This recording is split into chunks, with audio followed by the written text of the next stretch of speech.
d'un malaise. Depuis 3 jours, dans la région, les pompiers doivent faire face à de nombreux départs de feu. À Saint-Sauveur, près de Châtellerault, dans la Vienne, plus de 3000 m² d'une déchetterie sont partis en fumée.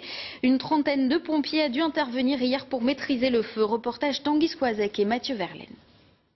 Les pompiers ont été prévenus vers 16h30. À leur arrivée sur place, c'est toute l'alvéole de stockage de déchets qui était en feu. 25 hommes ont dû s'atteler à contenir les flammes. La difficulté d'éteindre ça, c'est que ce ne sont que des ordures ménagères qui sont entassées les unes sur les autres. Donc partout il y a des passages d'air, que ce soit à l'horizontale ou à la verticale, ce qui fait la propagation du feu.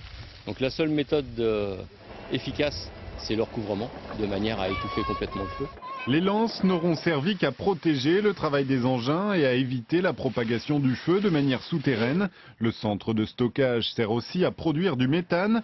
Il fallait donc être très prudent dans la maîtrise de l'incendie. La question de la toxicité des fumées s'est également posée, mais a rapidement été écartée.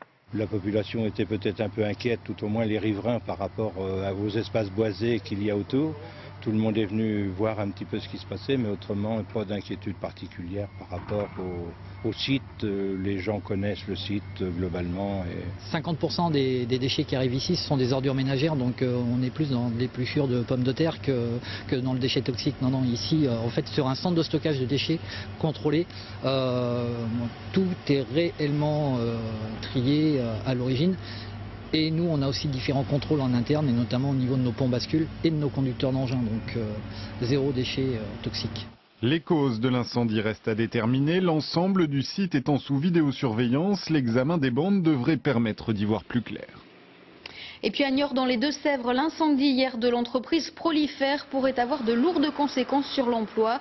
Les dégâts seraient déjà chiffrés à plus d'1 million d'euros. 60 employés travaillaient habituellement sur place au recyclage du fer et du carton.